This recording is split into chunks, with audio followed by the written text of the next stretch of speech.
मेरा नाम रचना है। वैसे तो मैं एक अमीर फैमिली से बिलोंग करती थी, लेकिन नर्स बनना मेरा एक पैशन था। बड़ी मुश्किल से मुझे इस अस्पताल में नर्स की नौकरी मिली थी। मेरे पापा नहीं चाहते थे कि मैं नौकरी करूं, लेकिन जब मैं इतनी पढ़ी लिखी थी तो मैं नर्स बनकर मरीजों की मदद करना चाहती थी। वैसे भी मुझे लोगों की मदद करने का बहुत शौक था। अपने पेरेंट्स से लड़ झगड़ कर मैं इस नौकरी के लिए अप्लाई किया था और मुझे नौकरी भी आसानी से मिल गई थी। मैं एक अस्पताल में नर्सिंग करने के लिए गई थी। आज मेरी नौकरी का पहला दिन था।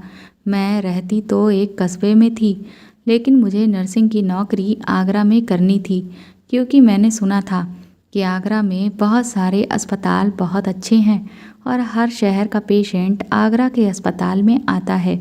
इसलिए मैंने आगरा के अस्पताल में नर्सिंग की नौकरी के लिए अप्लाई किया। वहाँ पर अस्पताल के पीछे छोटे छोटे कमरे बने हुए थे, जो कि उन लड़कियों के लिए थे जो बाहर से नर्स की नौकरी करने के लिए आई हुई थीं। उनमें से एक कमरा मुझे भी दे दिया गया। मैं बड़ी मुश्किल से अपने घर से बाहर निकली थी, क्योंकि मेरे माता पिता का कहना था कि अगर तुम्हें नौकरी करनी है तो तुम हमारे शहर में करो। लेकिन हमारे शहर में कुछ नहीं रखा था। मैं अपने पेरेंट्स की लाडली बेटी थी, इसलिए उनको मेरी ज़िद के आगे हार माननी ही पड़ी और मैं खुशी खुशी आगरा चली आई। मैंने अपने मम्मी पापा को तसल्ली दी थी कि मैं हर महीने एक चक्कर घर का ज़रूर लगा लिया करूँगी। मेरे पेरेंट्स को लगता था कि मैं उनसे अलग होने के बाद उनको बिल्कुल भूल जाऊंगी। भला आखिर कोई बेटी अपने माता पिता को कैसे भूल सकती है।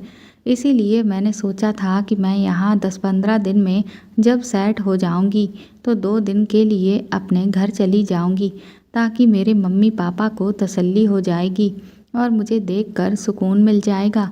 अब मैं यहाँ आ गई थी तो यहाँ पर मैंने देखा कि मुझ जैसी काफ़ी सारी ऐसी लड़कियां थीं जो अपने घरों को छोड़कर नौकरी करने के लिए यहाँ पर शिफ्ट हो गई थीं। मगर एक बात तो ये थी कि जब मैं पहले दिन अस्पताल गई तो अस्पताल की सीनियर नर्स ने मुझे सर से लेकर पाँव तक देखा। फिर मुझे गौर से देखने के बाद वह नर्स सोच में पड़ गई और कहने लगी, लगता है तुम यहाँ पर नई नई आई हो, इससे पहले तो तुम्हें कभी नहीं देखा। मैंने कहा, जी हाँ, मैं यहाँ नई आई हुई हूँ, आज मेरी नौकरी का पहला दिन है। तो वो कहने लगी, तुम कहाँ से आई हो। मैंने उनको बताया कि मैं पास के कस्बे से आई हूँ। वह मुझे देखकर कहने लगी, तुम्हें देखकर लगता है कि तुम एक शरीफ लड़की हो। मैंने कहा, जी, मैं एक बहुत ही इज़्ज़तदार फैमिली से बिलोंग करती हूँ, लेकिन यहाँ पर तो हर लड़की को देखकर यही लगता है कि वह शरीफ परिवार से बिलोंग करती है। मेरी बात सुनकर सीनियर नर्स ने मुझे नीचे बेसमेंट में आने के लिए कहा। मैं उनके पीछे पीछे नीचे बेसमेंट की तरफ चली गई और फिर उन्होंने मुझे अपने सामने चेयर पर बैठने के लिए कहा। मैं हैरान रह गई थी कि ये सीनियर नर्स मुझ पर बड़ी मेहरबान हो रही थी। उन्होंने अपने हाथ से मुझे गिलास में पानी दिया और कहने लगी, लो पानी पियो। यहाँ पर बाकी सारी नर्स को देखकर ऐसा लगता था कि वह भी अमीर हैं, क्योंकि उनके स्टाइल देखकर लगता था। लेकिन इन सब लड़कियों को छोड़कर सीनियर नर्स मुझे ज़्यादा अहमियत दे रही थी।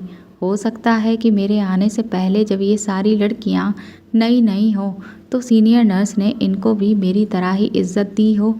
उन्होंने मुझे पानी का गिलास दिया और वह कहने लगी कि देखो, अब जो मैं तुम्हें बताने वाली हूँ उस पर तुम गौर करना। अगर तुमने मेरी बात नहीं मानी तो तुम किसी बड़ी मुसीबत का शिकार हो जाओगी। चलो मेरे साथ चलो। अस्पताल के पीछे यहाँ के स्टाफ नर्स के लिए कमरे बने हुए हैं। मैं तुम्हें तुम्हारा कमरा दिखा देती हूँ। वह खुद मुझे अस्पताल के पीछे लेकर चली गई, जहाँ पर छोटे छोटे बहुत सारे कमरे बने हुए थे। जो कमरा बीच में बना हुआ था उस कमरे का नंबर कमरा नंबर 16 था। वह कमरा अंदर से बहुत छोटा था। उन कमरों को देखकर ऐसा लगता था कि यहाँ पर स्टाफ की नर्स नहीं बल्कि कोई और ही रहता होगा, मतलब ये किसी का कोई पर्सनल रूम होगा। लेकिन जब मैं कमरे के अंदर गई तो इस कमरे में बहुत ज़्यादा सफाई थी और 2 सिंगल बेड पड़े हुए थे। एक दाएं तरफ पड़ा हुआ था और एक बाईं तरफ। कमरे में एक छोटी सी खिड़की बनी हुई थी और बाकी कोई फर्नीचर नहीं था। सीनियर नर्स ने मुझे बताया कि तुम्हें यहाँ पर हर फैसिलिटी मिलेगी, अपनी खुद की लाइट और बाकी हर चीज़ें। बस तुम्हें खाना और नाश्ता अपने पैसों से ही करना होगा। ये कमरा बहुत स्पेशल कमरा है। इस कमरे में ख़ास बात यह है कि तुम्हें यहाँ पर रहते हुए किसी तरह की मुसीबत का सामना नहीं करना पड़ेगा। मैं सोच में पड़ गई थी कि सीनियर नर्स कौन सी ऐसी मुसीबत की बात कर रही थी। आखिर अस्पताल में ऐसी कौन सी बुराई वाली बात है जो मैं इस कमरे में रहने से मुसीबत का सामना नहीं कर पाऊँगी। फ़िलहाल मैं सीनियर नर्स को थैंक यू बोला, क्योंकि वह मुझसे बहुत प्यार से बात कर रही थी। उन्होंने मुझे यकीन दिलाया कि अगर कोई भी परेशानी हो तो मैं उनको बता दूं। यहाँ तक कि अगर मुझे मार्केट से कोई खाना मंगाना हो तो वह भी मैं उनको बता दूं। वो अस्पताल के वार्ड बॉय से कहकर मुझे खाना मंगवा देंगी। उनका इतना अच्छा बिहेवियर देखकर मैं बहुत खुश हुई थी कि चलो अच्छा है कि अस्पताल के स्टाफ का बिहेवियर बहुत अच्छा है। लेकिन ऐसा नहीं था कि सीनियर नर्स हर लड़की के साथ इसी तरह से पेश आती थी, बल्कि उनका बिहेवियर सिर्फ मेरे साथ ही अच्छा था, क्योंकि बाकी लड़कियों के साथ तो उनका बिहेवियर बहुत सख्त और कड़क था। उनके जाने के बाद मैं कमरे को चारों तरफ से देखने लगी।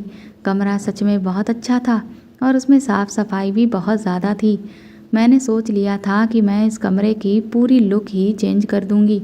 मैं अपने घर से बेडशीट लेकर आई थी, इसीलिए मैंने पुरानी बेडशीट उतार कर रख दी और अपनी लाई हुई बेडशीट बेड पर मैं चढ़ा रही थी कि तभी अचानक फिर से सीनियर नर्स कमरे के अंदर आ गई। वह मुझे इस तरह से देख रही थी जैसे वह काफ़ी टेंशन में है।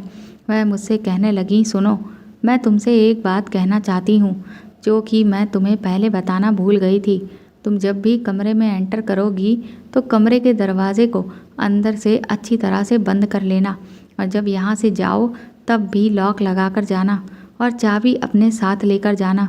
मैंने उनसे हैरानी से पूछा कि क्यों, क्या ये जगह सेफ नहीं है? तो वो कहने लगी, मैंने तुमसे जितना कहा है तुम उतना ही करो। अगर तुमने मेरी बात नहीं मानी तो मुझे से फिर बुरा कोई भी नहीं होगा। मैं तुमसे शराफत से पेश आ रही हूँ, तो इसका ये मतलब नहीं है कि तुम मुझे बेवजह के उल्टे सीधे सवाल करो। ये कहकर सीनियर नर्स वहाँ से चली गई। मुझे आइडिया हो गया था कि ये सीनियर नर्स सच में बहुत कड़क है और मुझ पर भी वह अपनी कड़ी नज़र बनाए हुए है। ये सीनियर नर्स यहाँ के बड़े डॉक्टर्स का दायां हाथ थी। मतलब कि जब यहाँ के कोई डॉक्टर छुट्टी पर होते या फिर उनको कोई इमरजेंसी आ जाती, तब डॉक्टर्स की जगह पर पेशेंट्स को सीनियर नर्स ही देखा करती थी। मैं यहाँ पर जब से आई थी तो सावधान तो मैं पहले से ही थी, लेकिन अब मुझे और ज़्यादा घबराहट होने लगी थी। मैं अपने दिल में सोचने लगी थी कि मुझे तो सीनियर नर्स को देखकर ऐसा लगा कि ये मुझ पर बड़ा एहसान कर रही है। लेकिन अब मुझे पता चला था कि ये मेरी गलतफहमी थी। मैं बेडशीट बिछाने में दोबारा बिजी हो गई थी। थोड़ी देर बाद जब मुझे याद आया तो मैंने अंदर से कमरे के दरवाजे को लॉक कर लिया। रात हो चुकी थी और अब मुझे यहाँ अस्पताल आए हुए 1 दिन पूरा हो गया था और यहाँ पर मेरी पहली रात थी। मुझे बहुत डर भी लग रहा था, क्योंकि इस कमरे में मैं बिल्कुल अकेली थी। रात के लगभग 3 बज चुके थे, लेकिन मुझे अभी तक नींद नहीं आ रही थी। मैं मोबाइल इस्तेमाल करके अपना टाइम पास कर रही थी। मेरे कमरे में एक छोटी सी खिड़की बनी हुई थी जिससे बाहर आसानी से देख सकते थे। थोड़ी ही देर गुजरी थी कि अचानक मुझे बाहर से किसी के बोलने की आवाज़ आने लगी, लेकिन ये आवाज़ें कुछ लड़कों की लग रही थीं, जैसे बाहर कोई लड़का या फिर आदमी किसी से बातें कर रहा है। लगता था कि जैसे एक नहीं बल्कि 1 से ज़्यादा आदमी आपस में बातें कर रहे हैं और कमरे के बाहर सड़क पर चल रहे हैं। मैं ये आवाज़ सुनकर बहुत परेशान हुई कि ना जाने इतनी रात में कौन है जो बाहर चल रहा है। कहीं यहाँ पर चोर तो नहीं आते? अब मुझे सीनियर मैडम की बात याद आ रही थी। हो सकता है कि ये लोग चोरी करने के इरादे से यहाँ पर घूम रहे हों। अब मैं ही तो जाग रही थी, क्योंकि मेरी यहाँ पर पहली रात थी। बाकी तो सब लोग सो रहे होंगे। उन्हें क्या पता कि बाहर क्या हो रहा है और क्या नहीं। मैं अपने दिल में यही सोच रही थी। मैं दरवाजे के करीब गई और दरवाजे को अच्छे से चेक किया कि मैंने दरवाजे को ठीक से लॉक किया भी था या नहीं। उसके बाद मैंने खिड़की को भी देखा और खिड़की को भी ठीक से लॉक कर लिया, क्योंकि मुझे डर लग रहा था कि कहीं ये लोग अंदर ना आ जाएं। दरवाजे और खिड़की को देखकर मुझे तसल्ली हो गई थी कि ये दोनों चीज़ें परफेक्टली बंद थीं। मुझे तसल्ली हो गई और मैं फिर आकर अपने बिस्तर पर वापस लेट गई और सोने की कोशिश करने लगी।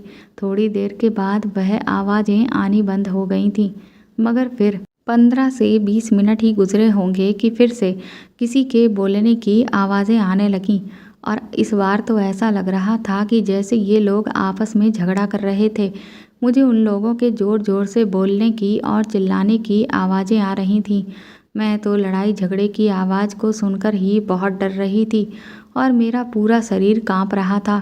मैंने उठकर सोचा कि देखूं कि बाहर क्या हो रहा है, मगर फिर मुझे सीनियर मैडम की बात याद आ गई। मुझे अस्पताल की सीनियर नर्स ने कहा था कि तुम अपने कमरे से बाहर सिर्फ अस्पताल जाने के लिए या फिर किसी इम्पोर्टेंट काम के लिए ही निकलोगी। अगर तुम बेवजह कमरे से बाहर घूमती फिरती रहोगी तो तुम्हारे लिए ये बिल्कुल भी अच्छा नहीं होगा। बस जैसा मैं कहती हूँ वैसा ही करती जाओ। ये सोचकर मैं वापस फिर अपने बिस्तर पर आकर बैठ गई थी, मगर उन लोगों के झगड़े की आवाज़ें काफ़ी देर तक मेरे कानों में घूमती रही थीं। मैं सोचती रही कि ये लोग कौन हो सकते हैं। मैंने थोड़ा सा खिड़की का दरवाज़ा खोला और उससे बाहर देखने की कोशिश भी की, मगर इस टाइम अस्पताल में सारे दरवाजे बंद थे। कोई भी दरवाज़ा खुला हुआ नहीं था, क्योंकि सर्दियों के दिन थे, इसीलिए सारे दरवाजे बंद थे और रात के टाइम पर सड़कों पर लोग भी नहीं थे। जब यहाँ कोई नहीं था तो फिर ये आवाज़ कहाँ से आ रही थी। थोड़ी देर के बाद आवाज़ें आना बंद हो गईं और फिर मुझे भी नींद आ गई और मैं सो गई। सुबह 8 बजे मेरी आँख खुली तो सबसे पहले मेरे दिमाग में रात वाली बातें ही घूम रही थीं। मैं तैयार होने के बाद नाश्ता करने के लिए अस्पताल में बने हुए कैंटीन में चली गई, क्योंकि मुझे 8:30 बजे तक अस्पताल के अंदर एंटर करना था। नाश्ता करने के बाद मैं फ़ौरन अस्पताल के अंदर चली गई। जब सीनियर मैडम मुझे दिखाई दी तो मैंने उनको गुड मॉर्निंग कहा। मुझे देखते ही उन्होंने कहा कि अपने काम में लग जाओ, यहाँ पर फालतू किसी से बात करने की कोई ज़रूरत नहीं है। सीनियर मैडम की ये बात सुनकर मुझे बड़ी हैरत हुई थी। वह मुझे यहाँ के लोगों से दूर क्यों रखना चाहती थीं? और फिर एक एक करके सारी नर्सें अस्पताल के अंदर मौजूद हो गई थीं और फिर सब नर्स और वार्ड बॉय अपने अपने काम पर लग गए थे। जब मुझे मौका मिला तो मैं सीनियर मैम से बात करने के लिए उनके पास चली गई। मैंने फिर उनको रात वाली सारी बात बता दी। रात की बात सुनकर उनकी आंखों में गुस्सा आ गया था और उन्होंने मुझे इशारे से खामोश रहने के लिए कहा। मैं उनकी बात सुनकर खामोश हो गई थी। वह मुझे फिर अपने साथ बेसमेंट में बने हुए अपने ऑफिस के अंदर ले गईं और वहां जाकर कहने लगी, तुम्हें पता नहीं कि तुम क्या कह रही थी? इस बारे में तुम्हें किसी के सामने बात नहीं करनी है। मैंने तुम्हें कई बार मना किया है, किसी भी मामले से दूर रहो। देखो, तुम मुझे एक शरीफ और सीधी सादी लड़की लग रही हो, तो इसीलिए तुम यहाँ पर भी शरीफ ही बनकर रहो और अपने काम से काम रखो। हर एक मामले में इंटरेस्ट लेना ज़रूरी बात नहीं, और अगर तुम्हें यहाँ पर इन सब फालतू बातों पर ध्यान देना है, अपनी नौकरी पर ध्यान नहीं देना, तो इसलिए तुम मेरी बात को मान जाओ और इन बातों से दूर ही रहो तो तुम्हारे लिए ज़्यादा बेहतर होगा। उनके मुंह से ये बात सुनकर मैं खामोश हो गई थी, क्योंकि मेरे पास और कोई चारा नहीं था। अब मैं इतनी बड़ी सीनियर के खिलाफ तो नहीं जा सकती थी। मैंने सीनियर मैडम से सॉरी बोला और फिर मैंने उनसे कहा कि आइंदा मैं ऐसी कोई गलती नहीं करूँगी। मगर आप मुझे ये तो बता दो कि आप मेरा इतना ख्याल क्यों रख रही हो। इस बात पर वह खामोश होकर हल्के से मुस्कुराने लगी और फिर कहने लगी कि जाओ, जाकर तुम अपना काम देखो। मैंने उनसे दोबारा फिर कोई सवाल नहीं किया, क्योंकि उनका बिहेवियर अचानक ही चेंज हो जाता था। उनके बिहेवियर का कोई मुझे भरोसा ही नहीं था। कब वह प्यार भरा हो जाता था तो कब वह कड़क हो जाता था, और मैं उनके बदले हुए बिहेवियर को समझ नहीं पाती थी और मुझे उनसे डर भी लगता था। मैं सीधा अपना काम करने के लिए चली गई। रात को जब मेरी ड्यूटी ऑफ हुई तो मैं अपने कमरे में जाने लगी। कमरे की तरफ जाते हुए मुझे रास्ते में किसी के धीरे धीरे रोने की आवाज़ें आने लगीं। मैं उस आवाज़ को सुनकर सोच में पड़ गई थी। मैं वहाँ चारों तरफ देखने लगी कि वह आवाज़ कहाँ से आ रही है। तभी अचानक मुझे ऐसा लगा कि जैसे वह आवाज़ मेरे ही बराबर वाले कमरे से आ रही है। मैं फ़ौरन उस कमरे की तरफ गई और मैंने धीरे से उस कमरे की खिड़की को खोला और खिड़की के अंदर झांकने की मैं कोशिश करने लगी। मैंने देखा कि वहाँ पर एक लड़की बैठी हुई थी और 2 लड़कियाँ उसके पास बैठी हुई उसे कुछ खिलाने की कोशिश कर रही थी, जबकि वह लड़की लगातार रोए जा रही थी और मना कर रही थी कि मुझे ये नहीं लेना, भगवान के लिए मुझे ये मत दो, मुझे ये नहीं चाहिए। तभी अचानक एक लड़की की नज़र खिड़की पर गई। उसने मुझे झांकता हुआ देख लिया। तभी वह लड़की दौड़ती हुई आई और उसने जल्दी से खिड़की को अंदर से बंद कर दिया। उसे मेरा अंदर झांकना अच्छा नहीं लगा था। मुझे बुरा लगा कि इन लड़कियों ने मुझे से बोलने की भी कोशिश नहीं की, लेकिन ना जाने इस दूसरी वाली लड़की को क्या परेशानी थी जो वह इस तरह से लगातार रोए चली जा रही थी। आखिर वह लड़की मुझे अपनी परेशानी क्यों बताती? मैं तो यहाँ किसी को भी जानती ही नहीं थी और ना मेरी किसी से अब तक बातचीत भी थी। अच्छा हुआ जो सीनियर नर्स ने मुझे किसी से बात तक नहीं करने दिया था। मैं खामोशी से अपने कमरे में आ गई थी और जाकर अपने कमरे में अपने पर्स से मैंने मोबाइल निकाला। मुझे यहाँ पर आए हुए आज दूसरा दिन था और अभी तक मेरी फैमिली से मेरी कोई बातचीत भी नहीं हुई थी। मैंने अपने घर अपनी फैमिली से फ़ोन पर बात की। सब लोगों ने भी मेरा हाल चाल पूछा। मेरी मम्मी ने पूछा कि तुम्हें वहाँ पर कोई परेशानी तो नहीं है। मैंने उनको यहाँ के माहौल के बारे में कुछ भी नहीं बताया और कहा कि मैं बिल्कुल ठीक हूँ, आप लोगों को मेरी टेंशन लेने की कोई भी ज़रूरत नहीं है और जैसे ही मुझे कोई छुट्टी मिलेगी मैं ज़रूर घर आऊँगी। तभी अचानक मेरे कमरे का दरवाज़ा बजने लगा। मैंने मम्मी से कहा, मम्मी मैं अभी थोड़ी बिज़ी हूँ, इसीलिए आपसे कल बात करती हूँ। ये कहकर मैंने कॉल को काट दिया था। मैंने जैसे ही दरवाज़ा खोला तो सामने एक लड़की खड़ी हुई थी। वह बहुत जवान और खूबसूरत थी, लेकिन उसने कपड़े बड़े ही ख़राब पहने हुए थे। उसे देखकर ऐसा लग रहा था जैसे बेचारी बड़ी मजबूरी में यहाँ पर नौकरी कर रही है। वह मुझे देखते ही कहने लगी, तुम मुझे बहुत परेशान नज़र आ रही हो। मैंने कहा, हाँ बस थोड़ी टेंशन में हूँ। वो मेरे आगे हाथ बढ़ाकर कहने लगी कि मेरा नाम पायल है, मैं यहाँ पर काफ़ी पुरानी नर्स हूँ और 2 कमरों को छोड़कर ही मेरा कमरा है।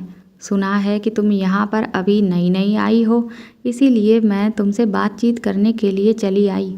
मैंने गहरी सांस भरी कि चलो अच्छा है, किसी ने यहाँ मुझसे बातचीत तो की, वरना तो यहाँ पर मुझे कोई लड़की बोलने के लिए तैयार ही नहीं थी। और तो और सीनियर ने भी मुझे हर किसी से बोलने के लिए मना किया था। मैंने पायल को कमरे के अंदर आने के लिए कहा। वह कमरे के अंदर जाकर मेरे बेड पर बैठ गई।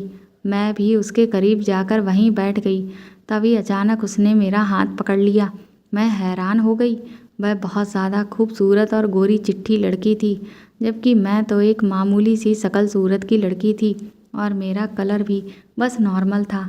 जब वह मेरे हाथ पर हाथ रखे हुए थी तब मुझे अपना हाथ उसके हाथ के सामने बिल्कुल काला लग रहा था। उस लड़की को देखकर मैं रश्क करने लगी कि ये लड़की कितनी प्यारी है, जबकि बेचारी दिखने में किसी गरीब परिवार की लग रही थी और ये आदत की भी बहुत अच्छी है।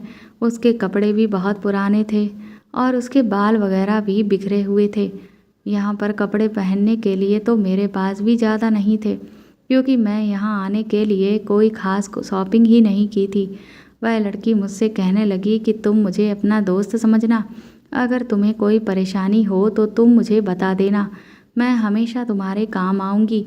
दिल ही दिल में मैं सीनियर मैडम को बुरा भला कहने लगी कि वह कितनी कड़क और सख्त मिजाज की थी, जिसने अभी तक मुझे किसी भी लड़की से बोलने को भी मना किया हुआ था, जबकि यहाँ पर लड़कियाँ तो बहुत अच्छी आदत की लग रही थीं।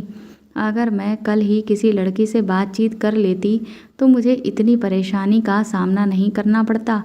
कल जो हुआ उसकी वजह से मुझे सारी रात नींद नहीं आई थी।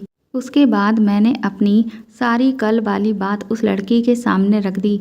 मेरी बात सुनकर वह हंसने लगी और कहने लगी, अरे इसमें कोई परेशानी वाली बात नहीं है, चलो ऐसा करते हैं, कल हम लोग कुछ खाने के लिए और शॉपिंग करने के लिए बाहर चलेंगे। कल 8 बजे के बाद जब हम लोगों की ड्यूटी ऑफ हो जाएगी तब फिर हम दोनों घूमने फिरने चलेंगे। मैं तुम्हें यहाँ के अच्छे अच्छे मॉल भी दिखाऊंगी और तुम कल वाली बात को बिल्कुल भूल जाओ। मैंने उस लड़की से कहा कि मैं तुम्हारे साथ चलने के लिए तैयार हूँ, लेकिन सारा खर्च मैं खुद करूँगी।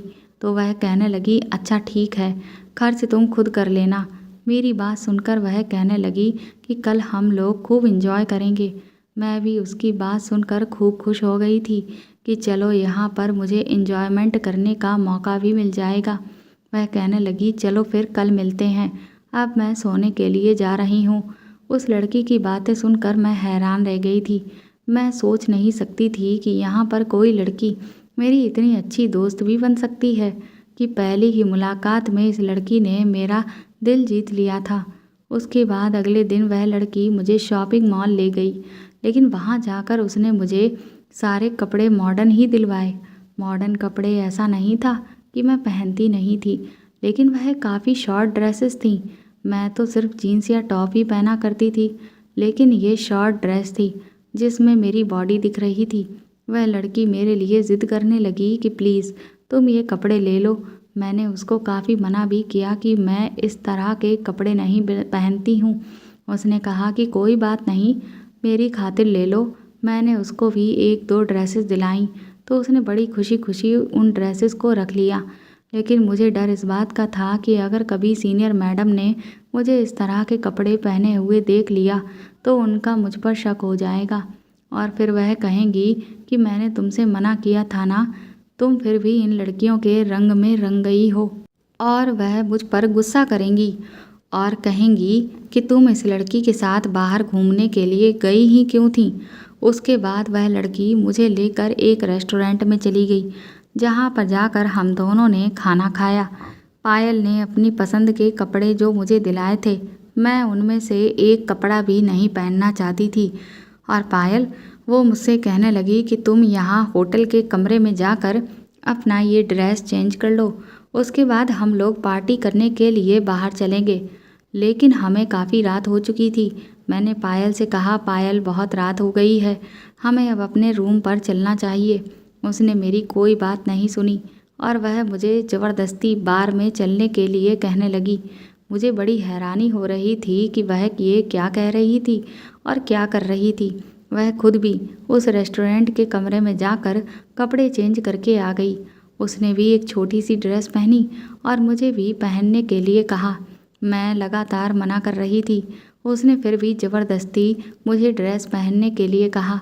मैं हैरान थी कि पायल देखने में तो बड़ी शरीफ लग रही थी, लेकिन वह यहाँ के बार और हर पार्टी करने की जगह को बहुत अच्छी तरह से जानती थी। उसके बाद वह मुझे बार में लेकर चली गई। वहाँ मैंने देखा कि बार में जाकर वह खूब डांस करने लगी।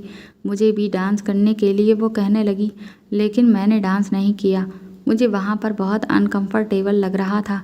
मैं बार बार पायल से यही कहे जा रही थी कि चलो हम लोग अपने रूम पर चलते हैं, क्योंकि मुझे डर लग रहा था कि अगर सीनियर मैडम को गलती से भी इस बारे में पता चल गया तो मेरी तो खैर ही नहीं।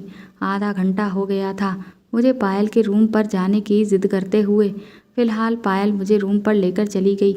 जब हम अस्पताल के करीब पहुंच गए तो मैंने अपने चेहरे को अच्छी तरह से ढक लिया कि कहीं सीनियर मैडम की नज़र मुझ पर ना पड़ जाए। पता नहीं क्यों हमेशा सीनियर मैडम की नज़र मुझ पर ही रहती थी।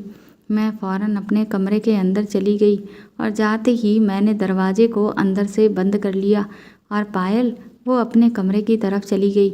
मैं अभी कपड़े चेंज भी नहीं कर पाई थी और बैठकर थोड़ा रिलैक्स ही कर रही थी कि तभी अचानक मेरे कमरे के दरवाजे पर दस्तक होने लगी। मैं समझ गई थी कि ज़रूर दरवाजे पर पायल ही होगी।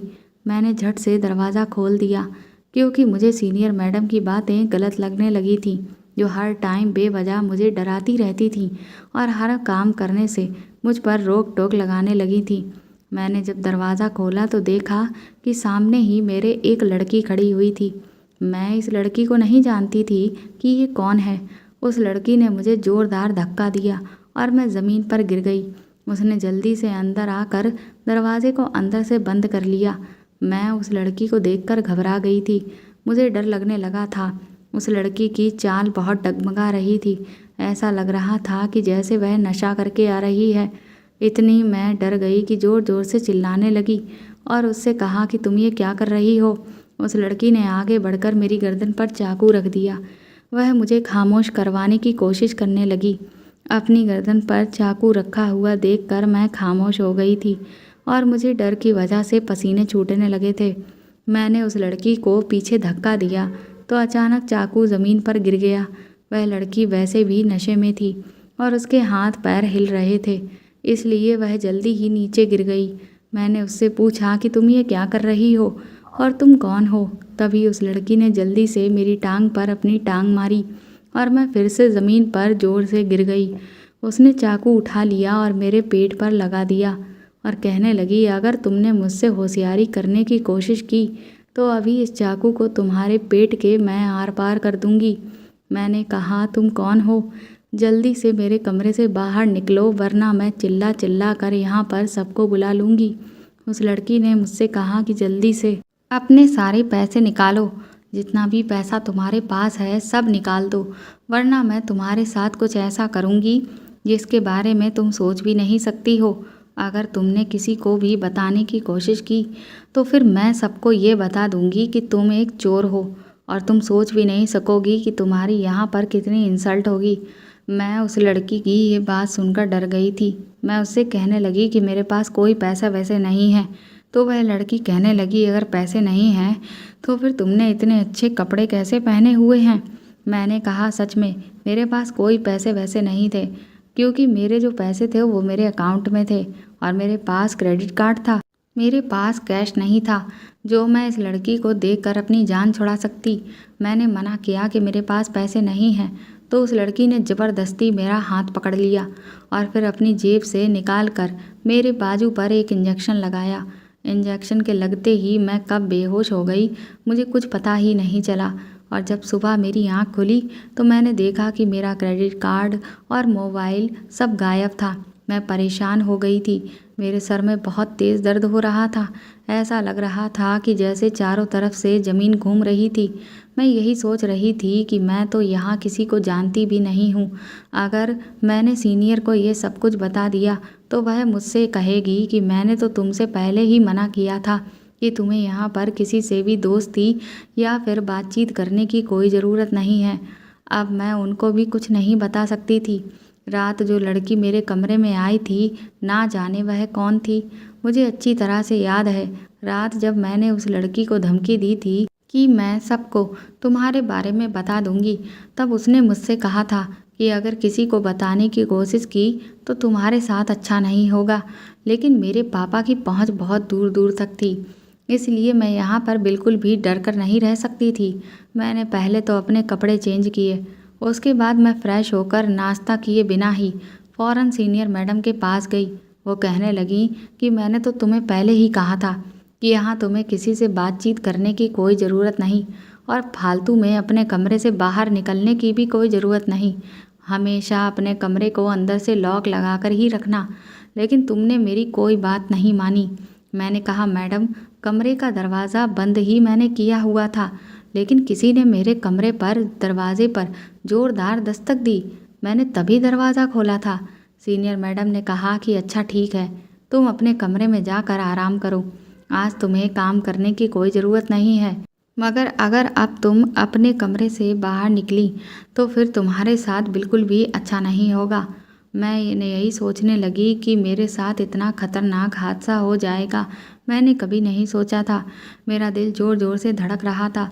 मेरे पास मोबाइल भी नहीं था जो मैं अपने पेरेंट्स को कॉल कर सकती, और मैं चाहती तो कॉल कर भी सकती थी क्योंकि अस्पताल के मोबाइल फ़ोन से भी मैं अपने घर कॉल कर सकती थी।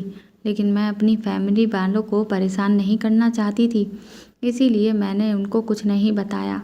अब मैं अपने कमरे में आई तो मुझे ऐसा लगा जैसे किसी की नज़र मुझ पर पड़ी हुई है, जैसे कि अभी भी कोई है जो मुझे घूर घूर कर देख रहा है। मैं अपने आप को बुरा भला कहने लगी कि गलती तो मेरी ही है जो मैंने पायल पर भरोसा किया। तभी फिर से मेरे कमरे के दरवाजे पर दस्तक होने लगी। मैं दरवाज़ा खोलना नहीं चाहती थी, लेकिन बाहर से तभी आवाज़ आई कि दरवाज़ा खोलो, मैं पायल हूँ, तुम्हारी दोस्त। मैंने दरवाज़ा खोला तो पायल मेरे सामने ही खड़ी हुई थी। मैं कल वाली बात पायल को बता दी कि कल मेरे साथ ऐसा ऐसा हुआ था। तुम्हें पता है, मेरे कमरे में एक लड़की घुस आई थी और उसने मेरा सारा सामान चोरी कर लिया और साथ ही साथ उसने मुझे जान से मारने की धमकी भी दी और वह मुझे ना जाने किस तरह का इंजेक्शन लगाकर चली गई थी। इसके बाद मैं फिर बेहोश हो गई, लेकिन पायल ने जो उसके बाद मुझे बात बताई उसे सुनकर तो मेरे पैरों तले से ज़मीन ही निकल गई थी। पायल कहने लगी, तुम पागल हो गई हो क्या? तुमने ये सारी बात सीनियर मैडम को बता दी। ये कहते हुए वह कमरे के अंदर आ गई और मेरे बेड पर बैठ गई। उसने मुझसे कहा कि दरवाज़ा बंद कर दो ताकि कोई अंदर ना आ सके। मैंने दरवाजे को बंद कर दिया और मैं उसके बराबर में जाकर बैठ गई। पायल कहने लगी, तुमने तो बिल्कुल बच्चों वाली हरकत की है। मैंने नहीं सोचा था कि तुम इतनी बेवकूफ़ निकलोगी। मैं बड़ी हैरानी से पायल की तरफ देख रही थी और मैंने उससे कहा कि तुम ये कैसी बातें कर रही हो? पायल, तुम मुझे बेवकूफ़ कह रही हो। अगर मैं ये बात सीनियर मैडम को नहीं बताती तो फिर क्या करती? छुपा लेती इस बात को। मैंने कहा, तुम्हें पता है उस लड़की की नीयत क्या थी? वो कहने लगी, हाँ मुझे पता है उसकी नीयत क्या थी। पायल के मुंह से ऐसी बातें सुनकर मुझे हैरत का झटका लगा था। मैंने कहा, पायल, इसका मतलब तुम्हें सब कुछ पता है और तुम उस लड़की को अच्छी तरह से जानती हो। अगर तुम्हें उस लड़की के बारे में सब कुछ पता है तो फिर मुझे बताओ कि वह मेरे कमरे में क्यों आई थी, और तुम्हें पता था कि वह मेरे कमरे में आने वाली है तो तुमने फिर उसे रोका क्यों नहीं?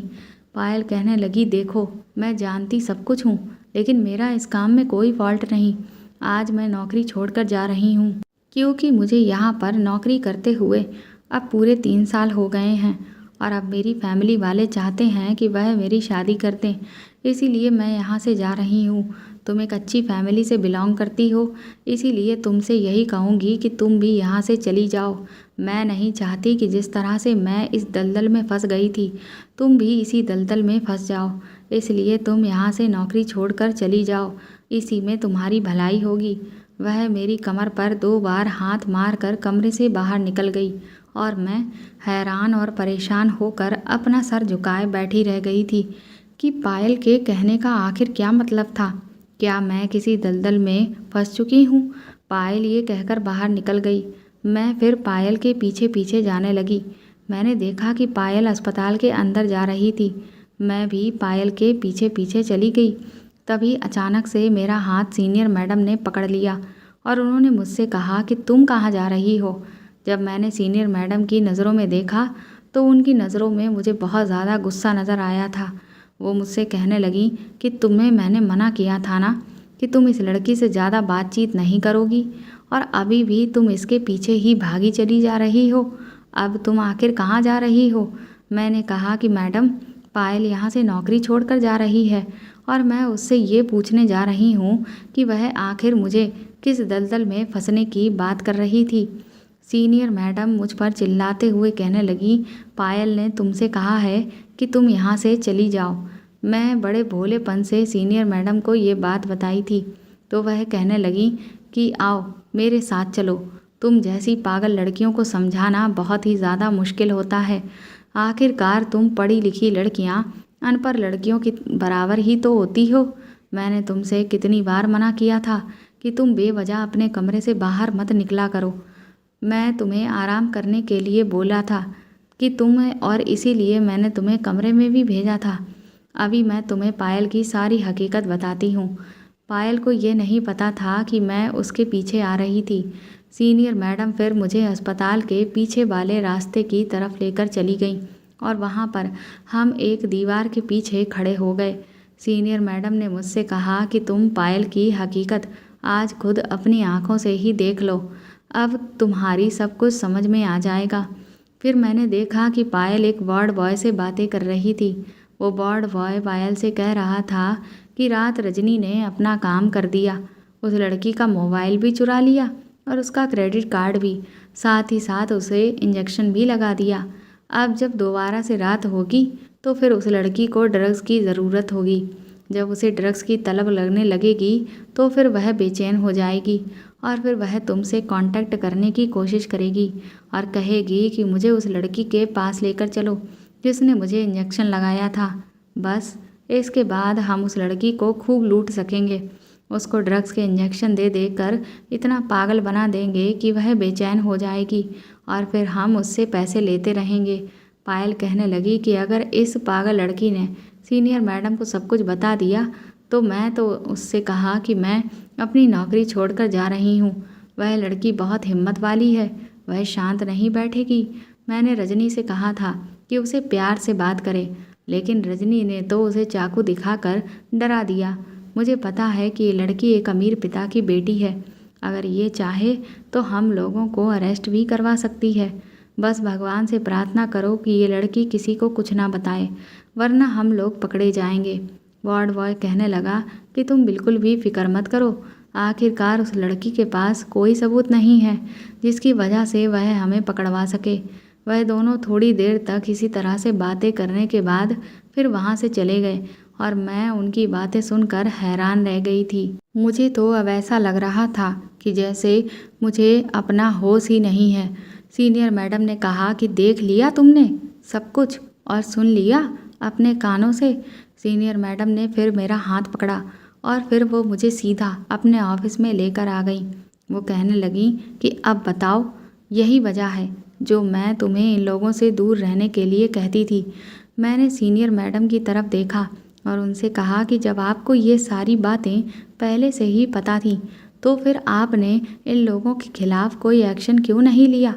तो वह कहने लगी, मैंने कई बार यहाँ पर एक्शन लेने की कोशिश की थी, लेकिन यहाँ की कुछ नर्सेज के साथ साथ यहाँ के कुछ डॉक्टर्स भी मिले हुए हैं और फिर उन लोगों ने मुझे धमकी दी थी कि अगर तुमने किसी को भी कुछ भी बताने की कोशिश की तो तुम फिर अपनी नौकरी से हाथ धो बैठोगी। और सच कहूँ तो मैं ये नौकरी नहीं छोड़ना चाहती हूँ, क्योंकि मैं एक गांव से बिलोंग करती हूँ। मैं गांव से डॉक्टर बनने के लिए यहाँ पर आई थी, लेकिन मैं डॉक्टर तो ना बन सकी, पर डॉक्टर के मुकाबले की नर्स ज़रूर बन गई हूँ। मेरे घर से भागने पर आज भी मेरे माता पिता मुझसे नाराज़ हैं, क्योंकि हमारे गांव में लड़कियों को नौकरी करने की परमिशन नहीं दी जाती और मैं अपने घर वालों के और गांव वालों के खिलाफ जाकर ये नौकरी करने के लिए आई थी। इसलिए मैं इतने सालों से यहाँ पर खामोश हूँ और ये सब कुछ देख रही हूँ। मैंने कहा कि अब मुझे क्या करना चाहिए।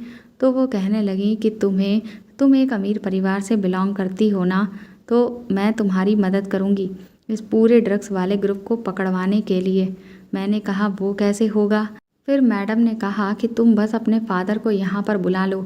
और फिर मैडम के कहने के मुताबिक ही मैंने ठीक वैसा ही किया। मैंने अपने फादर को यहाँ पर बुला लिया। उसके बाद सारी बात मैंने डैड को बता दी। सीनियर मैडम ने मेरी कुछ रिपोर्ट्स करवाईं। उसके बाद हम लोग पुलिस स्टेशन चले गए और पुलिस को लेकर अस्पताल आ गए। पुलिस को जब सारी हकीकत बताई तो पुलिस ने सभी लोगों को अरेस्ट कर लिया। उसके बाद ये केस कोर्ट में गया। जब कोर्ट में गया तो कोर्ट को सबूत चाहिए थे। सीनियर मैडम ने मेरी वो सारी रिपोर्ट्स कोर्ट में पेश की। मेरे डैड ने एक अच्छा वकील हायर किया था। उन्होंने हमारा केस लड़ा और कोर्ट में ये बात साबित भी कर दी कि मेरी बॉडी में ड्रग्स का असर अभी भी है। फिर मेरी हालत बिगड़ने लगी थी, क्योंकि मुझे एक ऐसा इंजेक्शन लगाया गया था जिसकी वजह से मुझे ड्रग्स की तलब हो रही थी। लेकिन उधर ही पुलिस ने मेरा बयान लिया और सीनियर मैडम ने मुझे दूसरे अस्पताल में एडमिट करवा दिया। वहाँ पर मेरा ट्रीटमेंट भी चल रहा था। अस्पताल की ऐसी बहुत सारी नर्सेस थीं जो काफ़ी सालों से इस बात के लिए खामोश बैठी हुई थीं, क्योंकि उनके पास इन लोगों के खिलाफ ना तो कोई सबूत था और ना ही उन लोगों के अंदर इतनी हिम्मत थी कि वह इन लोगों के खिलाफ कोई एक्शन लें, क्योंकि वह बेचारी सारी गरीब लड़कियां थीं। जब उन लड़कियों को ये बात पता चली तो फिर वह सब भी कोर्ट में अपनी अपनी गवाही देने के लिए आ गईं और इस तरह से हमारा केस और ज़्यादा मजबूत हो गया और वो ड्रग सप्लायर को भी अरेस्ट कर लिया गया, जिनमें से 3-4 नर्सेस और अस्पताल के 2 डॉक्टर और 3 वार्ड बॉय भी मौजूद थे। और डॉक्टर्स को तो पुलिस ने अरेस्ट कर लिया था और उनको नौकरी से भी निकाल दिया गया था, क्योंकि वह लोग एक संगीन जुर्म कर रहे थे। वह लोग नौकरी करने वाली मासूम लड़कियों को किसी न किसी बहाने से इंजेक्शन लगा देते और फिर उनका सामान चोरी कर लेते थे और उनको बुरी तरह से धमका देते थे कि जिसकी वजह से वह लड़कियां किसी से कुछ नहीं कह पाती थीं। और जब उनको ड्रग्स की तलब होती थी तो वह लड़कियां खुद इन लोगों के पास जाती थीं और उन लोगों से कहती थी कि प्लीज़ हमारे इंजेक्शन लगा दो। ये लोग उन लड़कियों को ब्लैकमेल करते और कहते कि इंजेक्शन तो तभी मिलेगा जब तुम हमें हमारी मुंह मांगी कीमत दोगी। उन बेचारी लड़कियों को इतनी ज़्यादा ड्रग्स की तलब होती थी कि किसी लड़की को अपना कोई ज़रूरी सामान बेचना पड़ता तो किसी को अस्पताल से किसी न किसी पेशेंट के पैसे या फिर मोबाइल चोरी करने पड़ते थे। तब जाकर के वह उन लोगों को पैसे देती और ड्रग्स का इंजेक्शन लगवा कर खुद को सुकून देती। लेकिन अभी इन लोगों के पूरे गिरोह को पकड़ लिया गया था। जिन लड़कियों को ड्रग्स दी जा रही थी उन सारी लड़कियों का ट्रीटमेंट अच्छे अस्पताल में चल रहा था। क्योंकि हमारे अस्पताल का नाम काफ़ी बदनाम हो चुका था, इसलिए काफ़ी सारे पेशेंट हमारे अस्पताल से चले भी गए थे। क्योंकि पेशेंट को भी अब इस बात का डर था कि कहीं हमें तो ड्रग्स का इंजेक्शन नहीं दिया जा रहा था। अब तो फ़िलहाल अस्पताल का हाल काफ़ी बेहतर है। लोगों के साथ साथ मेरा भरोसा भी इस अस्पताल के डॉक्टर और स्टाफ से उठ गया था। इसीलिए मैंने भी अस्पताल से नौकरी छोड़कर मैं घर वापस आ गई थी। सीनियर मैडम ने तो मुझे रोकने की बहुत कोशिश की थी, लेकिन मुझे याद आ रहा था कि मेरे माता पिता की इस सब में मर्जी नहीं थी कि मैं नौकरी करूं। शायद इसी वजह से मेरे साथ ऐसा हुआ था। मेरे डैड ने भी कहा कि अब हम तुम्हें यहाँ पर अकेला नहीं छोड़ सकते, इसलिए तुम्हारे लिए बेहतर यही होगा कि तुम हमारे साथ चलो। मैं अपने डैड के कहने मानते हुए उनके साथ अपने घर वापस चली गई थी। अब मेरा रिश्ता लग गया है और मेरी शादी की तैयारी चल रही है, लेकिन वह अस्पताल मुझे आज भी याद आता है। मैं यही प्रार्थना करती हूँ कि कभी किसी लड़की या किसी भी इंसान की ज़िंदगी बर्बाद ना हो। ऐसा किसी इंसान के साथ नहीं होना चाहिए कि वह चोरी करने पर मजबूर हो जाए। फ़िलहाल मैं अपनी लाइफ में खुश हूँ और अपनी फैमिली के साथ रहती हूँ और अब मेरा कहीं जॉब करने का मन नहीं करता। तो दोस्तों, आपको ये कहानी कैसी लगी हमें कमेंट करके ज़रूर बताएं और इस कहानी को ज़्यादा से ज़्यादा शेयर और लाइक करके मेरे चैनल को सपोर्ट करें। साथ ही अगर आप चाहें तो मुझे सुपर थैंक्स भी खरीद कर दे सकते हैं। सुपर थैंक्स का ऑप्शन आपको इस वीडियो के नीचे दिए हुए सभी ऑप्शंस में दिख जाएगा, जो कि हार्ट शेप में बने हुए डॉलर के साइन के तौर पर है। और अगर आप मेरे चैनल पर नए हैं तो सब्सक्राइब करके बेल आइकन को ज़रूर दबा दीजिएगा, ताकि आगे भी मैं आपको ऐसी ही अच्छी कहानियाँ सुनाती रहूँ। Thank you.